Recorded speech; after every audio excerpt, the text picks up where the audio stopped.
Ladies and gentlemen, welcome to the panel on effective tools for accountability for atrocity crimes, the MLA Treaty. This is not an easy topic to discuss before the lunch break, but since we have so many times said never again, but atrocities are being unfortunately committed as we speak in several parts of the world. So we must have appetite for discuss these issues, and I'm happy to inform that earlier this year, in May, there was a diplomatic conference in Ljubljana, Slovenia, to adopt a new treaty. The negotiations brought together 300 experts from 68 states, 7 international organizations, 10 non-governmental organizations, and they were successful to adopt a new treaty. The new treaty represents a major development in international criminal justice since the adoption of the Rome Statute 25 years ago. And this was an initiative that was put forward by a group of states, namely Argentina, Belgium, Senegal, Mongolia, and the Netherlands and Slovenia, and being brought to the successful and, as I mentioned, in Ljubljana earlier this year. So the Ljubljana, The Hague MLA Treaty for Cooperation, Investigation and Prosecution International Crimes. So Ljubljana because of the diplomatic conference in Ljubljana, and The Hague because it's going to be open for signature in February next year in The Hague. I'm pleased that I have 3 distinguished panelists here today to discuss the Ljubljana, The Hague MLA Treaty and its significance for international criminal justice. They bring different perspectives and have all witnessed firsthand in their different roles the importance of effective tools like state cooperation for investigation and prosecution of atrocity crimes. First, let me briefly introduce Minister of Justice of the Republic of Slovenia, Dominika Švarc Pipan, who has more than 20 years of academic, practical, and consulting experience in the fields of international law, human rights, interstate dispute resolution, investment and commercial arbitration, counterterrorism, and information technology law. Between 2010 and 2016, she worked as a prosecutor at the International Criminal Tribunal for the former Yugoslavia and the International Residual Mechanism for Criminal Courts, and as an expert associate at the International Court of Justice in The Hague. She worked as a lecturer and researcher at universities in Slovenia, Great Britain, Germany, Bosnia and Herzegovina, and the Netherlands.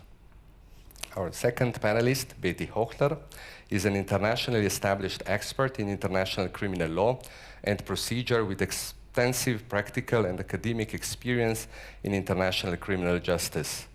Ms. Hohler currently serves as a trial lawyer in the Office of the Prosecutor of the International Criminal Court. Ms. Hohler has extensive experience dealing with complex international criminal cases before international and internationalized courts. She is also a candidate for the ICC judge at the forthcoming elections. In addition, Ms. Hohler is a director of training at the Institute for International Legal and Advocacy Training in The Hague and associate editor of the Oxford Reports on International Law in Domestic Courts.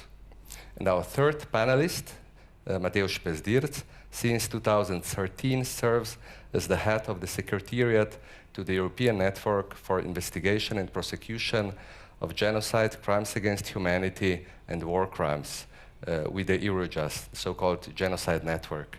Members of the Genocide Network are national practitioners, prosecutors, investigators, and MLA legal officers dealing with core international crimes in their respective jurisdiction. For practitioners, this setting offers a platform of contacts between competent domestic authorities and their counterparts in international courts, tribunals, mechanisms, and with civil society. Among several tasks, they also ensure smooth judicial cooperation. So let me now propose to have 2 rounds of questions posed by me, and then we will open discussion to you, dear audience. So my first question is, why has Ljubljana, The Hague MLA Treaty significant importance for international criminal justice? What was a legal gap in the current system, and how will the new treaty close this gap? What does the treaty mean for development of international criminal law and procedures more overall, and for states that are parties to the Rome Statute and those that are not? First, over to you, Madam Minister, please. Well, thank you very much, Marko, for your very kind introduction. Hello to everyone. I hope you're enjoying your stay here in Bled despite the terrible weather. And I'm happy that we at least have some participants in this debate, which is, like you said, Marko, by no means an easy one before lunch or otherwise. But it is extremely important, even though the world's priorities are seemingly on other topics nowadays. But with the war in Ukraine particularly, and 32 other conflicts currently active in the world, this topic remains of extreme importance, because at the core of this topic, or at the core of this situation, of course, are people, children, women, vulnerable groups, who are on a daily basis being a target of violence and the most horrible atrocities, such as genocide, war crimes, crimes against humanity, and aggression as such. And we cannot forget about those people, because they are suffering on a daily level immense pains and losses. So we have to remain responsible, accountable, and have to keep the solidarity with the affected communities, and particularly the victims. And that is why this topic can never become a marginal topic, and I'm glad that it's also part of the Bled Strategic Forum. Now, international criminal law is a rather modern development still. It's basically seen 80 years or so of evolution, starting with the Nuremberg trials, where it was really in its rudimentary form, and many have been critical of the Nuremberg trials as a manifestation of victor's justice. And indeed, from a modern legal perspective, many things were probably wrong with those trials. But they were a first attempt to prevent impunity of the highest political and military leaders for the atrocities that they've committed. It was a message that no longer are citizens of one's own or other countries considered a mere collateral damage of war, but that they do have rights on their own, and that the international community will no longer tolerate, neither, as it happened after the Second World War, neither war as a means of solving international disputes, nor violence against civilians as a justifiable expense of inevitable wars. So then for a long time, nothing really happened. The human rights field was developing at an accelerating rate, but in international criminal law, basically the next big milestone were the establishments of the Yugoslav Tribunal and the Rwanda Tribunal, which sort of accelerated the evolution of international criminal courts, hybrid tribunals. So the awareness of the international community that more has to be done than just condemning those atrocities has become stronger and stronger. And then, like you said, Rome Statute was an incredibly important milestone, but also with the Rome Statute we see many flaws, and Beti can probably talk much more about that as someone who works in the prosecution at the International Criminal Court. So on the international level, or the level of international prosecution, international and hybrid courts, much has been done. Much has been done by national states that have prosecuted, let's say, smaller fishes. But on the level of prosecuting, investigating crimes and prosecuting those on the highest positions of military and civilian leadership, political leadership, the international tribunals were for 3 decades basically the most important tool. Now, on the level of national investigation and prosecution, of course, a very important gap persisted for a long time, and that is how to enhance the effectiveness of cross-border investigation and cross-border prosecution, because that remained a terrible obstacle. And many countries providing safe haven for those responsible, and so on. So the MLA Convention I believe, is bridging this gap to a very large extent. It is now supported, it has been initially supported by 80 states, which I think is an overwhelming success for the first step in adopting the text of the treaty, which will be, like you said, open for signature in February in The Hague. And if we get to the level of a universal or near universal adoption, I think that will send a truly remarkable political message to the political and military leaders, I keep saying readers for some reason, that basically they can run, but they can no longer hide effectively, or the space where they can hide is becoming increasingly small, and their ways of traveling and tourism are also becoming limited.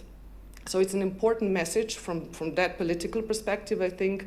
Like we are seeing the troubles or the arrogance of also the Russian political leaders, particularly Putin, that are basically laughing at the attempts of international criminal responsibility, because as long as they don't leave Russia, they are fine.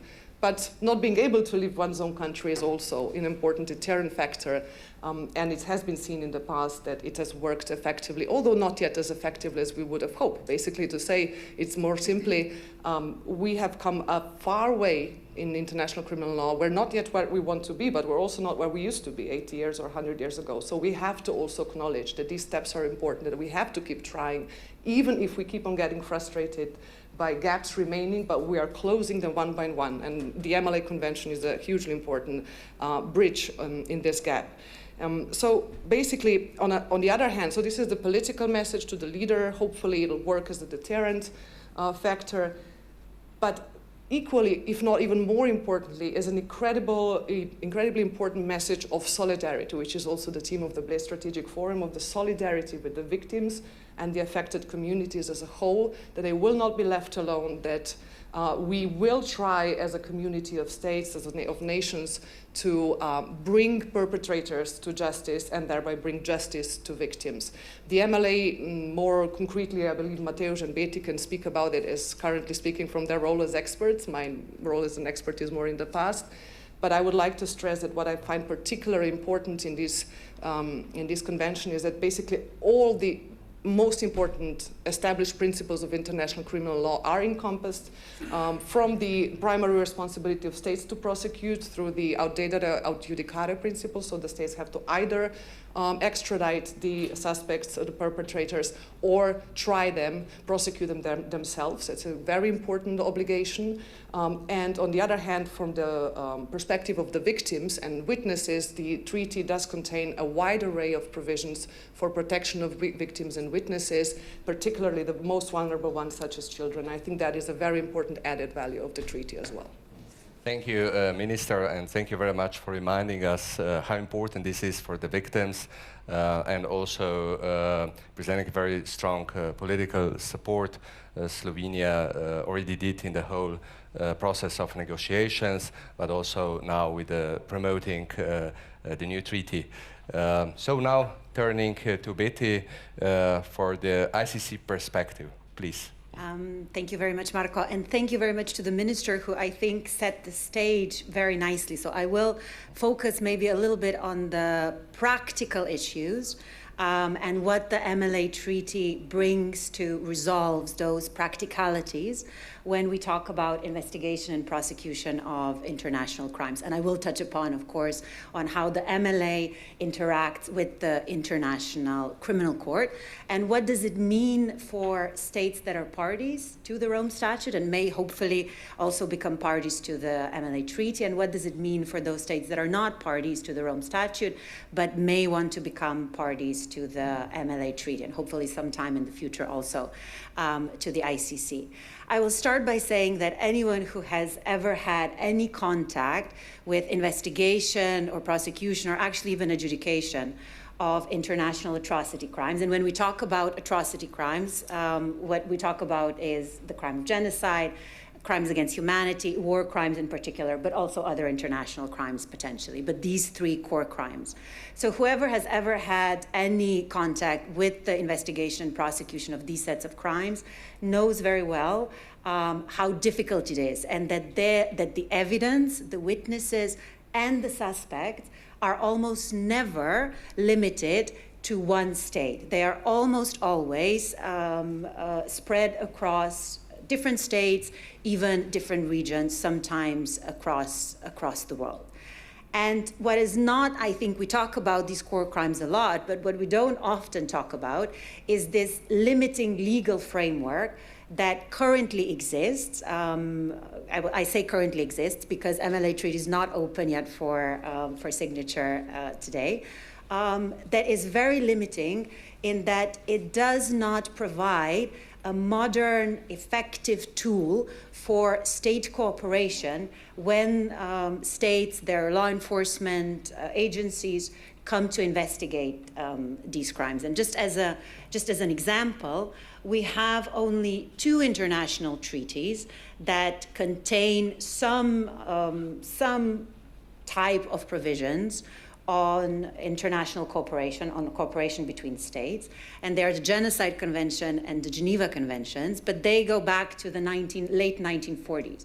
So those provisions are quite outdated and they are very, very limited. On the other hand, we have some newer treaties that address international cooperation when we come to talk about specific crimes, such as the UN Convention on Fighting Transnational Organized Crime and Fighting Corruption. But again, they're limited to those specific crimes. They do not necessarily talk about crimes against humanity, war crimes, the crime of genocide. So I'm explaining this in order to illustrate that there was a real gap in the legal framework on the international plane to help states cooperate in these issues. Because experience shows, and I think the Minister Matevz, Marko as well in his role at the Ministry of Foreign Affairs, will be able to say that the experience shows that requests for assistance when it comes to investigation and prosecution of these crimes are more readily answered when they are backed up by a legal framework. And this is what I believe the MLA Treaty does very, very efficiently. And it will hopefully limit opportunities for states to be safe havens or where requests for cooperation are left unanswered, even when there is very strong political operational will, but sometimes because of domestic procedures, it is just difficult to execute them. So I will say that as an introduction to my answer. The second part of the question of what is the significant importance of the MLA Treaty, and I will maybe focus, if I may, on 2-3 issues that are a little bit more substantive, but I think that really are able to demonstrate why this treaty is so significant. The first one is that obviously it creates channels for execution of requests for assistance. So it creates very clearly channels how states will communicate when those requests for assistance come. But in addition to that, I would argue, it also creates networks and possibilities for exchange of knowledge, experience, expertise, and know-how. And I think this is hugely significant because more and more states, as statistics show, as I think Matevz will be able to explain, in particular in the European context, but also more broadly, more and more states are taking on prosecutions of these core crimes, either under the umbrella of universal jurisdiction or some other form of extraterritorial jurisdiction. So there is a real practical importance. And I think statistics in Europe are, and Matevz will correct me if I'm wrong, that between 2016 and 2021, I think the prosecution of core crimes has risen by about 40%. And the recent review by a number of NGOs who monitor prosecution and adjudication of core crimes across the globe, and was just published in April 2023 for the previous year, is signaling an increase in the prosecution and investigation of these crimes. So, and in very many, if not all, of these jurisdictions, the cooperation between different states to gather evidence, to obtain witness testimony, to build these cases is hugely important. So again, just to highlight, not just creating these channels, but also an opportunity to share the know-how, the experience, which I think when you encounter these complex cases is very much needed. The second thing that I would highlight that I think is very important in the MLA Treaty, and Marko has mentioned it, is the role of victims. And there is a definition in the MLA Treaty of what victims may be. It goes beyond just natural persons. It talks also about organizations as potential victims. And more importantly, it also goes beyond what has traditionally been the scope of reparations. And it sort of models the Rome Statute in that regard. So when we talk about reparations, it doesn't just talk about compensation, which is sort of the traditional form of reparations, but also about restitution and rehabilitation. And I believe that the provisions on the assets recovery in the MLA Treaty are an excellent basis to strengthen the existing frameworks international for asset recovery, which is very important also in terms of the ongoing Ukraine conflict, as we see, but also to promote those international frameworks further, so that when assets are recovered, that they can eventually really go for the reparations of the very many victims. And the third thing that I think is absolutely brilliant, speaking as a lawyer now, not as someone who's negotiated the treaty, but I take my hat down to the negotiators, they were all there.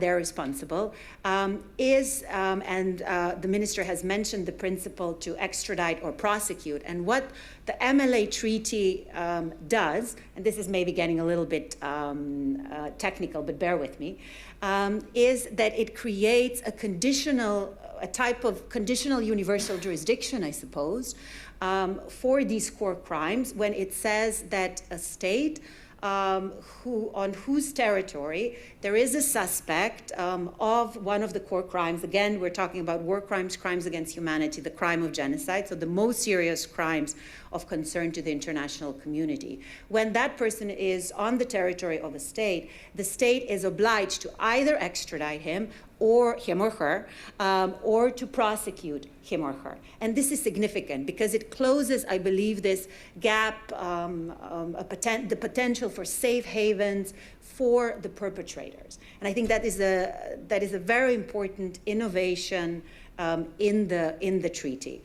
And the last thing that I would say, before I come on to answering shortly the question that relates more to the ICC, is that I would like to just recognize how the wording of the MLA Treaty, I think, is very important in the sense that it was built in a way that really tries to bring as many states as possible on board. And Marko was the Secretary General at the conference, so we'll know this much better. But I think this is also just nomotechnically an important innovation because it creates sort of the minimum where the states can get on board, can sign up to the treaty, but it also leaves the door open where the states may want to go further. Because, of course, there are differences between states and political will and domestic procedures that might be of concern. So I think the treaty is also very interesting from that perspective, and I think it can serve as a model for potential future treaties in the area of international criminal justice. Now, very briefly, I've been speaking too long. You have to give lawyers a time limit, otherwise they will go on and on. But since I do come from the International Criminal Court, and the question does also pertain to, a part of your question, Marko, related to what does it mean for the ICC, it means a couple of things. One, I would like to emphasize that when we talk about the ICC, or the Rome Statute, sometimes we forget that the Rome Statute did not just create the ICC as an institution, as a court, but it created a whole system. The system of where states have the primary responsibility to investigate and prosecute war crimes, crimes against humanity, genocide, and then the ICC sort of comes at the next level or the next layer. So bringing these states on board within the system, on them also working together, is an important element of the Rome Statute. Not just the court, of course, the court is central, but not just that. And what the Rome Statute has done is it has created cooperation obligations between the court, between the ICC and the individual states. So Slovenia has very clear obligations towards the International Criminal Court if the International Criminal Court comes asking for evidence, information, etc. Whereas Slovenia, just on the basis of the Rome Statute, does not have such clear obligations towards all the other states parties. Now in Europe, there is much more regulation, but the states parties come from across the globe. So this horizontal cooperation was missing. And this is, I believe, what the MLA Treaty really does, really fulfills. And what it means for states parties and non-state parties to the Rome Statute is this. For states parties, it creates this network where they are now able to go to, Slovenia is able to go to Senegal, is able to go to Argentina, where there might, maybe they are, maybe they're not, existing treaties, and this will offer opportunities for cooperation. And for non-state parties, I think what it does is it shows dedication or interest or yes, really interest, dedication to international cooperation. When states might not be ready to join the International Criminal Court, the Rome Statute, but nonetheless, I think by signing up to the MLA Treaty, they do show that they care nonetheless about the investigation, prosecution of the core crimes. I will stop there. Thank you, Beti. And if you wouldn't say, that you speak so long, we wouldn't notice because it was so interesting, so many messages. And I think it's really important because there were many questions. We have ICC. Why do we need a new treaty? And I think you presented this very clearly. So now going into more details, the prosecutor's perspective. Matevz, please. Yeah, thank you very much, and in particularly thank you. Can you hear me now? Yeah? It's brilliant. So thank you for the question, and also thank you for inviting me and for putting this topic on the agenda of the Blitz Strategic Forum. Indeed, it is very important in terms of solidarity to the affected communities, but also in terms of putting together the perspective also maybe towards the diplomatic community, where of course practitioners, judicial cooperation officers, prosecutors, we are daily faced with obstacles and challenges in cooperating with other countries, and usually then we use diplomatic channels for this cooperation. So it's extremely important to have all communities together on this. Now, in terms of gap and importance, I think I will just try to even go maybe a bit more technical after the Minister and Beti in this, but just build up on one aspect, and that is that prosecuting international crimes is never a job for a single state.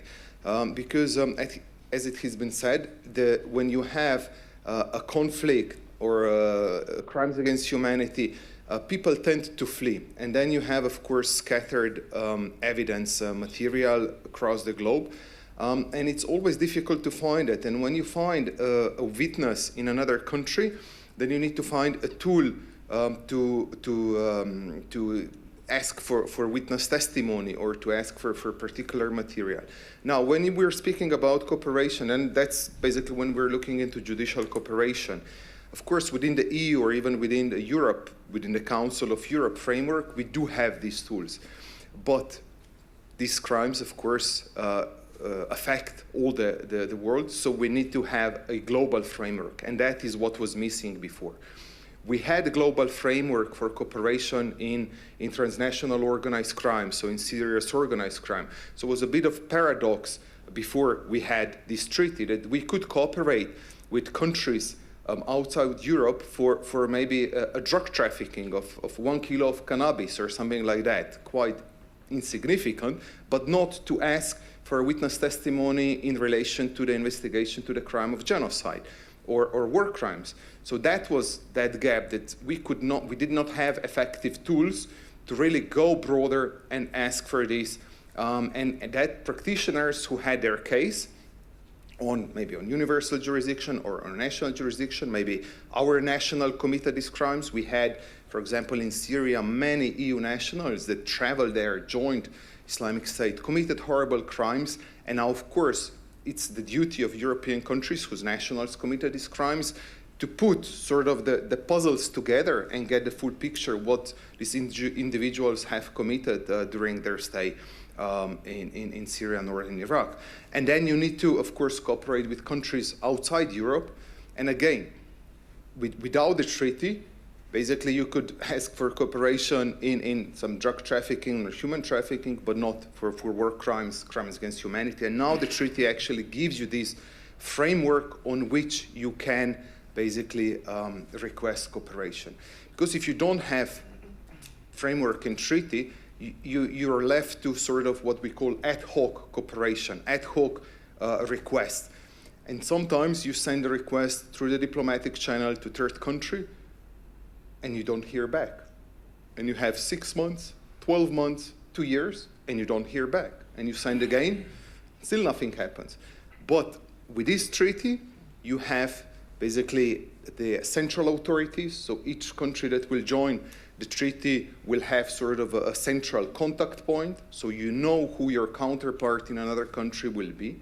You have certain deadlines that you need to respect, and that gives that framework for cooperation, and of course that brings effectiveness, higher efficiency, more close cooperation, because let's not forget, sometimes we think that these crimes, or I heard that these crimes are sort of political and it's difficult to prosecute them.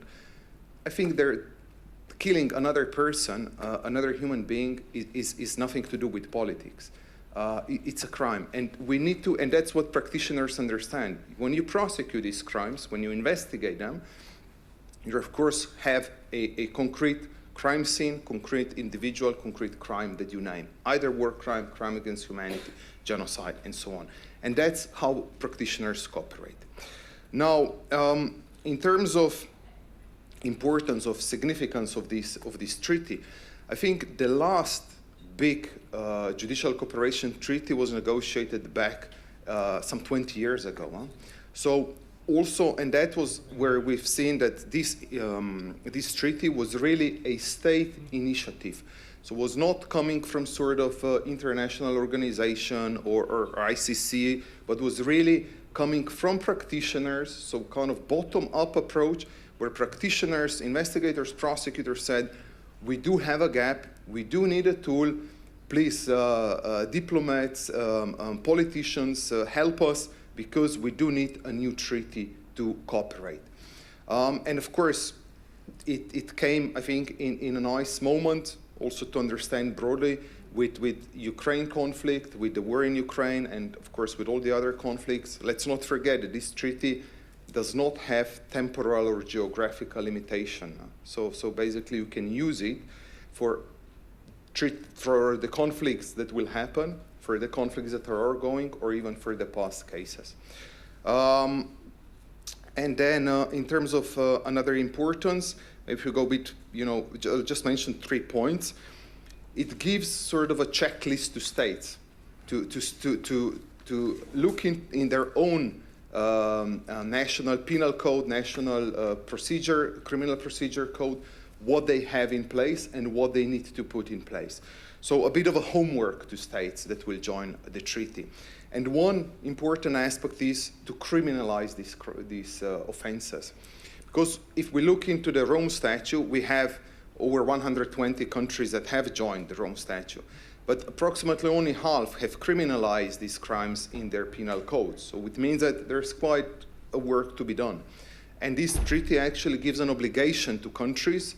Okay, brilliant, this treaty will give you a tool to cooperate, but you need to do certain homework, and that is you need to place these crimes in your penal code. That's one important thing. Second is that you need to have effective jurisdiction so that you will be able to prosecute individuals, suspects, who will be present on your territory.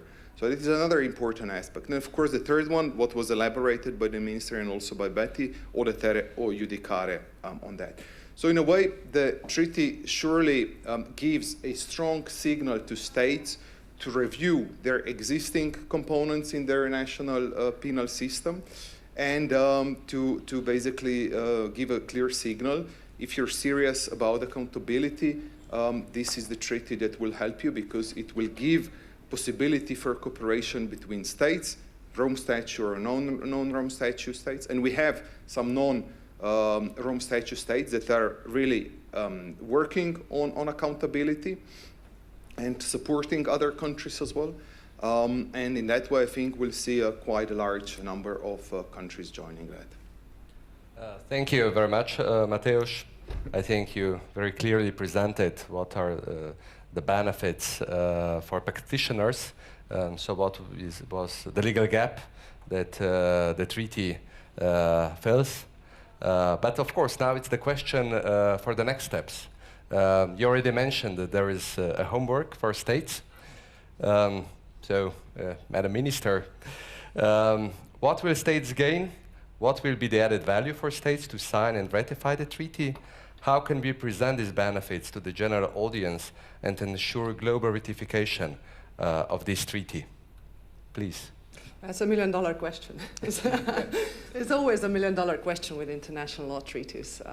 How to get countries to be interested, because, you know, as in politics, I've learned something since I've been in politics after years of being an expert in this field, is that there's a lot of lip service, there's a lot of, I mean, we all know that, there's a lot of lip service, there's a lot of messages of hope and solidarity and rule of law and human rights. And it reminds me a bit of our attitude in regards with regards to global climate change issues, where we are all for fighting global climate changes, but not this way. So not in a way that would affect our comfort, our well-being, that would impose too many obligations. So we're happy to preserve our environment, but we do still want to have the comfort of, I don't know, eating meat, as a Prime Minister said yesterday, or you know, using disposable packaging or whatnot. So everybody has to think, particularly the political leaders, whether they are being honest. And I think what has really surprised me in this endeavor, Matevz knows very well, it's been going on for 12 years since the seed was planted, and Matevz was there of the seed plant, you know, among the seed planters. You know, this is partly your brainchild, and we have to expose that, because we're very proud of you being a part of this idea, that we never really at that point believed we will see the light of day. But what we have seen through these 12 years is how the countries have really started to believe, have really started to show not just interest, but the willingness to commit. Because interest is one thing, you know, like the US was really interested in the Rome Statute. It was one of the champions of the negotiation process, but then, you know, all of a sudden they dropped out. And it's exactly that principle. We're all for fighting international crimes and impunity, but not on the expense of our people, our leaders, and so on. And that's what's frustrating people around the world. It's frustrating practitioners, and it's what's frustrating the victims and affected communities the most. As you know, you see people asking, well, you know, how about the Iraq war? Well, you know, the US leaders, the British leaders will never be prosecuted, and then we're not. So. And one of the added values is that now, in countries where more enlightened leaders have come to power in comparison to the past regimes, like you said, Matevz, this convention applies not retrospectively, but retroactively. And that is important. Some of you may wonder how come. Like, you know, we know in criminal law, generally one of the basic principles is nullum crimen sine lega previa, so no crime can be prosecuted and punished without a law being previously established. But this convention does not establish new crimes, it does not incriminate new behaviors, it provides tools for cooperation. So in that respect, countries who were previously maybe not interested or committed to fighting international crimes may now use those to help investigate and prosecute the crimes that have happened in the past, and that perhaps evidence is found on their territory. The suspect is now living happily on one of their islands, for example. So that is important. And it gives them that opportunity to remedy themselves in the light and in the eyes of the international community and the people who are affected. So I think that will be a motivating factor. How to persuade, you know, the US again has been a very strong supporter of this convention, even though they were not at the conference itself, but they are supporting, and we hope they will join, perhaps especially because, you know, it will not affect them as much as the Rome Treaty does. But how to persuade those that are not willing? I think, as usual, you know, we have to build awareness. We have to promote this treaty at every step. Slovenia has, again, a very good position here, because not only were we one of the initiating member states of the project, but we are now the non-permanent member of the Security Council, and this will be one of the priorities. We can do a lot, and that is a global forum to spread awareness, because particularly we have to educate or inform other countries of what this treaty brings, some of which Matevz and Beti particularly have explained now, but there are many more advantages. And then, we can, Beti, just to make it a bit more humorous, maybe we have Beti, as we're very proud of her, running for the judge at the ICC. So even her campaign that the state will support and ministers will support, we can use it to talk about this treaty to those who are interested but maybe not yet totally persuaded. One thing I would like to mention that rarely is spoken in terms of this treaty, spoken of because there are so many tools, advantages, and so on. This treaty also provides, it has a jurisdiction clause which provides which forum will be adjudicating possible disputes between member states about interpretation and application of this treaty, and that is the International Court of Justice. That's extremely important. Why? Because some of you may know, those who are in international law, that years ago, I think that was now maybe 15 years ago or so, the International Court of Justice dealt with an unprecedented case, with a presidential case of Belgium versus Senegal. Interestingly, the two countries that are now in the core group of 6 countries championing the MLA Treaty, that were at that point fighting about the extradition of Hissène Habré, that Senegal wouldn't want to extradite to Belgium, that claimed universal jurisdiction over the persecutor of the crimes. And at that point, our data judiciary was mainly or merely, almost exclusively, not exclusively, a principle of customary international law, not of treaty legal framework. And the International Court of Justice decided that that Senegal indeed is obligated to extradite Hissène Habré unless they will prosecute him himself. And now these two countries that were at that point at a dispute, the Senegal didn't want to extradite, didn't want to prosecute, and now they are agreeing that more has to be done. So there's light at the end of the tunnel when you see this progress in 15 years. Regimes change, and so we have to particularly appeal to those regimes that listen. To those who don't, at the end of the day, I will maybe be politically incorrect or not, depends on your political views, but I don't think we will get rid of people like Putin or persuade them to cooperate ever, and now I will be even more blind. There will always be psychopaths in this world. So we probably cannot deal with them. We cannot speak to them directly, but we can send them a message that once they set foot across the border, they will be arrested, prosecuted, and brought to justice, either in that country or in another country or at one of the international courts. And that is an incredibly important message. I would send fear through my bones. Probably not Putin's, but many others. Because, at the end of the day, and that will be my final point now, we have to send a message across to make people and communities who are frustrated with international law, its inability to be effective sometimes, its inability to be enforced so often, that international law, like most law, at the end of the day, is not created for neither the devils who will never listen and obey, and it's not created for the angels who will never be tempted to break the law. It's created for those who are tempted but might be dissuaded, because a legal framework that will claim responsibility of them is put in place. And that in itself is a very important message. So I believe that we will somehow persuade many countries. Many have already expressed support. And I think that a huge thanks has to go to the experts, the 250 experts that were at the conference in Ljubljana, and the negotiators, such as the political leaders and officials that helped with that, but mainly the experts that have, like Beti said, managed to bring together a text that is a minimum common denominator, but as opposed to many other international treaties, is incredibly broad. So this minimum common denominator in this treaty is very, very broad. There's very little to left wanted for, very little that's left out. And that is very, very important, I think, indeed, because most international treaties are, and that's why international is frustrating very often, are like a tree in 4 seasons, you know. The ideas begin like a blossoming tree in the spring, and through summer, you know, some fruits are bare, like the meat is put onto the skeleton of the treaty, and then autumn comes and the ideas and concepts and principles and obligations start falling off like leaves and, you know, rotten apples. And by winter, what's left of the treaty is mainly bare branches. And that's really frustrating. With this treaty, I think we have very much adopted a text that is a blossoming tree, either in spring or maybe even in summer, bearing fruits. Thank you, Madam Minister. I'm sure that we will bear a lot of fruits of this treaty. You mentioned many elements that are quite convincing, I think, for states to sign and ratify the treaty.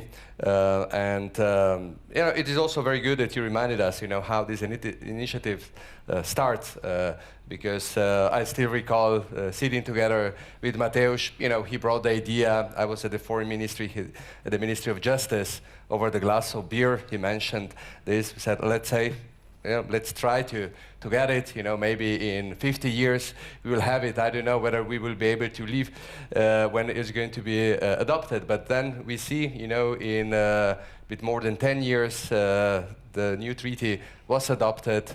Thanks a lot, really, to Matevz. I think we have to expose him this and thank him for all the endeavors in the past years. But of course, then to yeah. So, you know, it's possible, and I think, you know, we will continue with that. But you, Minister, also said that you know, sometimes we have to change the attitude. You know, we all are for it, but then we will have to change something. This is very difficult. Maybe Beti, some ideas on that, please. I do have some ideas. But the first thing that I would say is I think the minister was onto something with the Hissène Habré case and the dispute between Belgium and Senegal. They're now part of core states.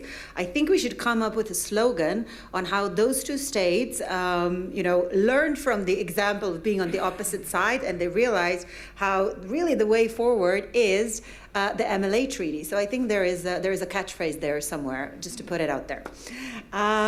In terms of ideas how to persuade states, I will say 2 things. The first thing is that I think the states are starting to realize, or many states are starting to realize, that the future of international criminal law is domestic. This is a favorite phrase of mine, as many people in this room know, but it is something that I profoundly believe in. Although I work and have worked at international and internationalized courts for most of my career, I also acknowledge that these courts are only able to tackle a very small percentage of cases dealing with these core crimes, or prosecute a very small number of individuals, even if they are much better funded, much more effective than they currently are.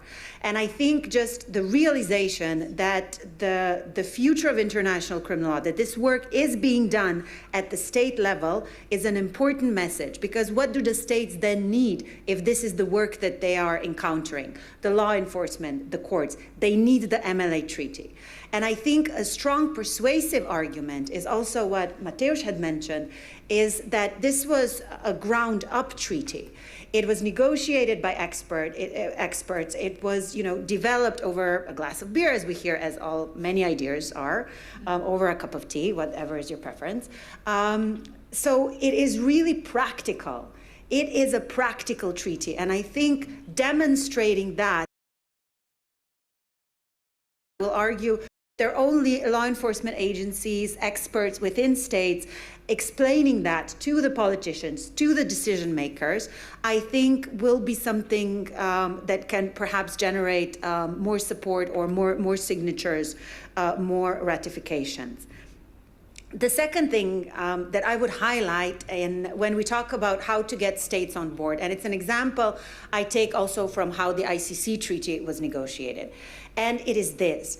it's also engaging civil society organizations. And I think this conference was very innovative, was very important in that it was not just the states, almost 70 or 80 states present, but it was also there was also a very strong representation of civil society organizations who also, they managed to shift the dial on a couple of issues. And they were, I think, almost equal counterparts or present in general sessions, in working groups. And history shows that relying on civil society organizations, especially in treaties that deal with international criminal justice, generating support, speaking to them so that they generate support, maybe create political pressure within states, can be useful, can be important. And I think the initiative has started that already, so going in that direction will be very important. Those would be the two issues, but I would like to add two other, forgive me, they will be short. The first is also realizing, and I think this goes back to what the minister has mentioned, is that international criminal justice and pursuit of perpetrators or prosecution of perpetrators of these crimes, it's not a sprint, it's a marathon. So we're starting on this journey with this treaty, and maybe a number of states will be reluctant in the beginning, but by showing them that it works, that it's efficient, I think that's how you also bring states more on board.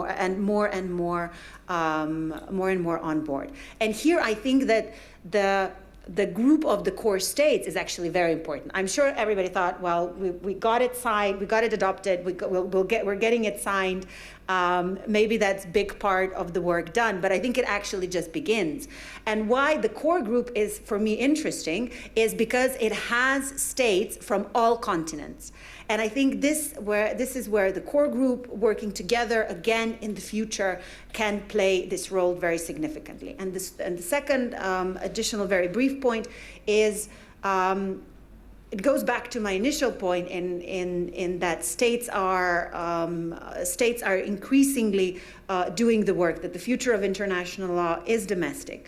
And what I want to emphasize is that it's not just European states, but it's also the global south that is taking really an active part in the prosecution of these crimes. There are examples from Argentina, examples from Senegal, examples from South Africa, and I think building on that momentum, understanding this is not just a Europe initiative, it's a worldwide initiative, is also something that I would highlight. Thank you.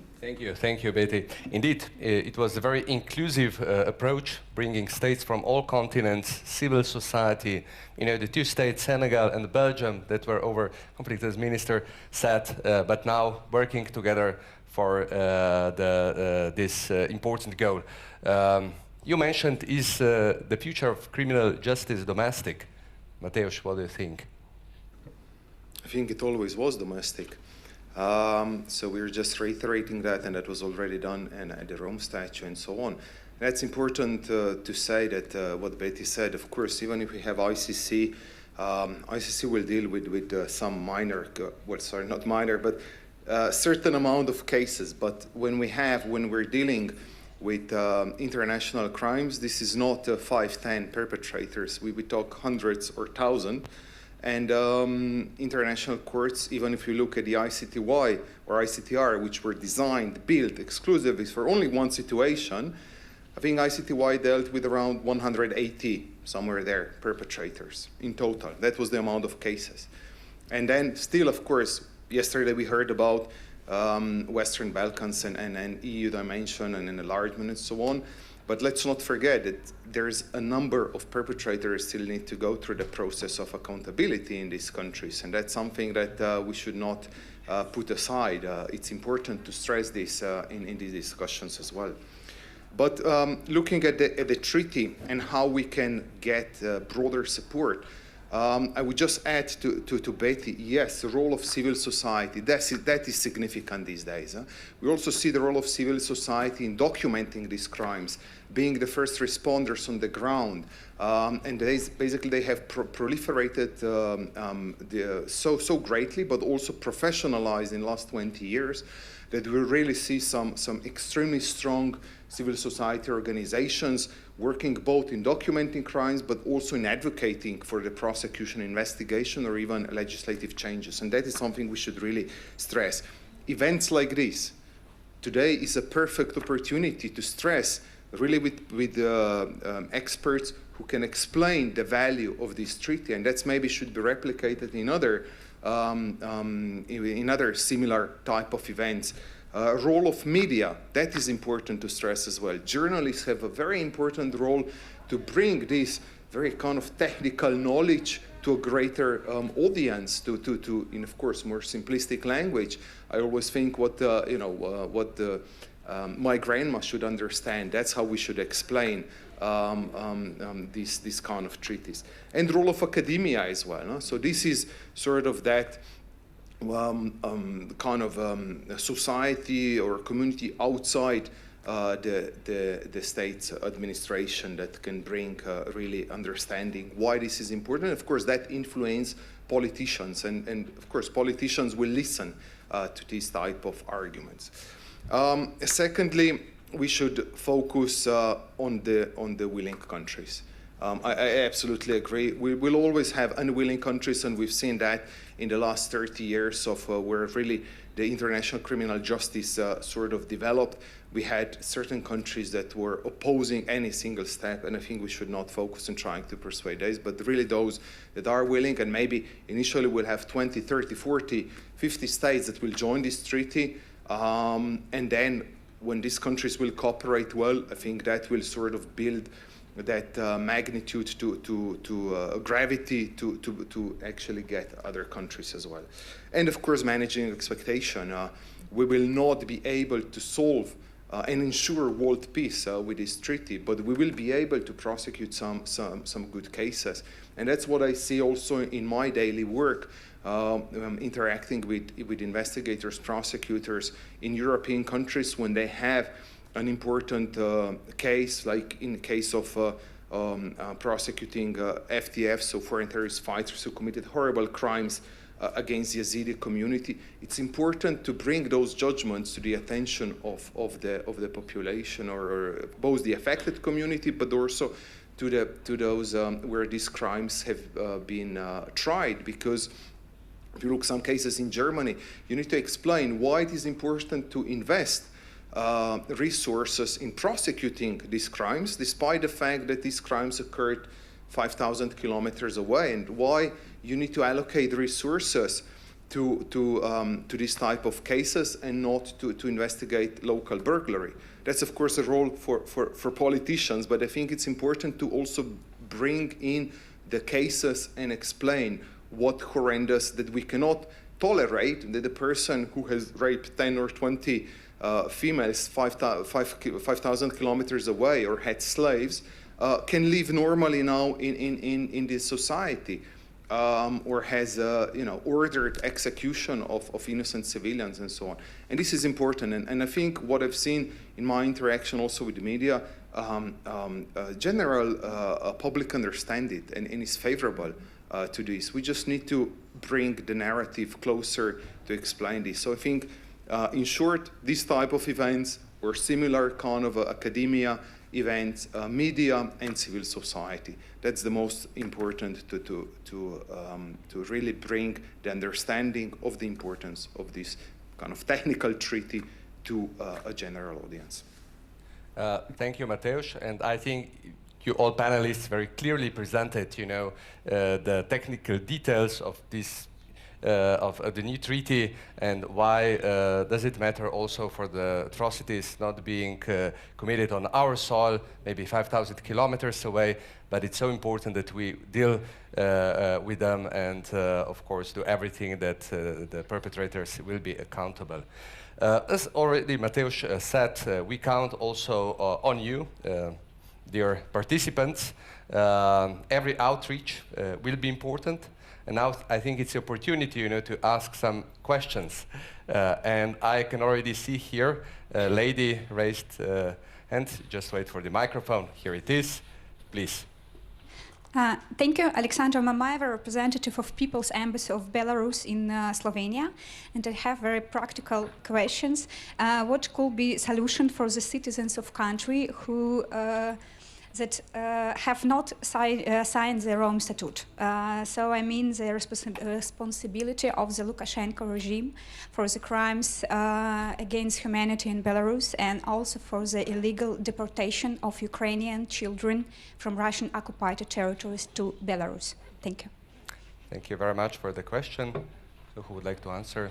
The minister, please. No, I didn't want to answer, but I must say at the beginning, this is the political reality. At the beginning, I was like, oh my God, I was speaking about Putin, and then there's a Belarus representative, and I'm very happy to see that your approach is very supportive and understanding of, there's politics, but then at the end of the day, violence can never be tolerated, even if some politicians maybe support it, even in your country. And so to understand that violence, regardless of who commits it, has to be not tolerated, has to be prosecuted. But technically, I think that Matevz and Beti will be better suited to respond to that, although I know the answer, but speaking as a minister, maybe it's not appropriate.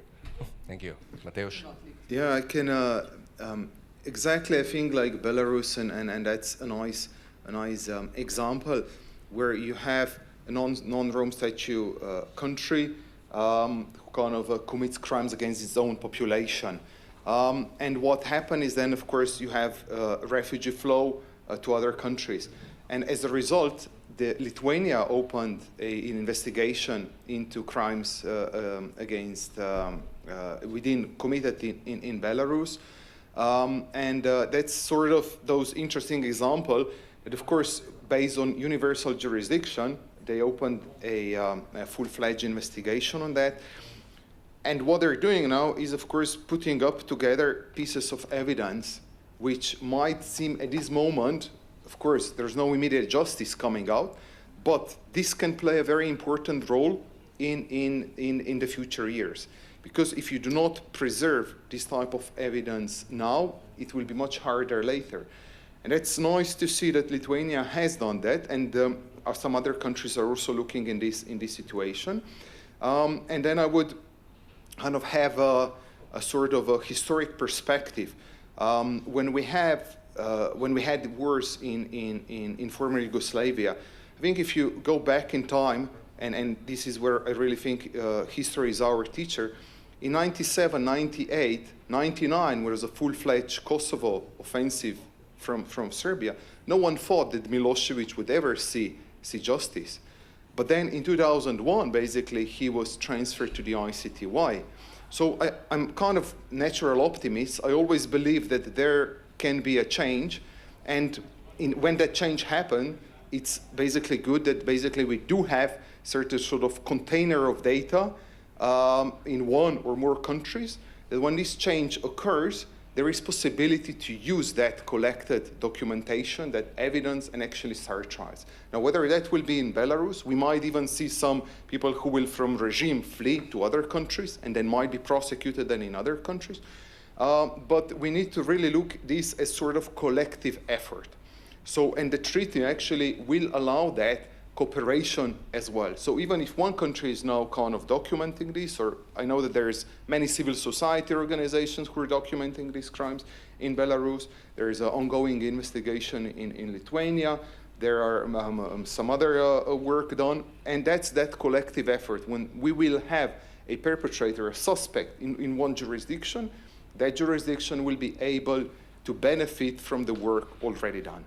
So again, even if we think now this is, there's no immediate justice coming and a bit of frustration on that, we need to be optimists and look on a long run. Like Beti said, it's a marathon in these cases, and we need to be a bit, of course, effective, efficient, but also patient, to work properly, document this, do it according to the rules, and then when the moment comes, even like the case of Hüseyin Habre, which was mentioned, no one thought that he would be ever prosecuted, and then there was a case and he was convicted.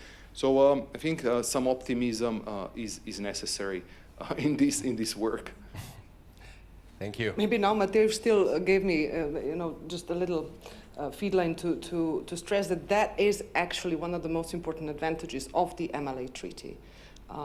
Because what I said before, regimes change. And also we have to take into account that some countries are unwilling to prosecute.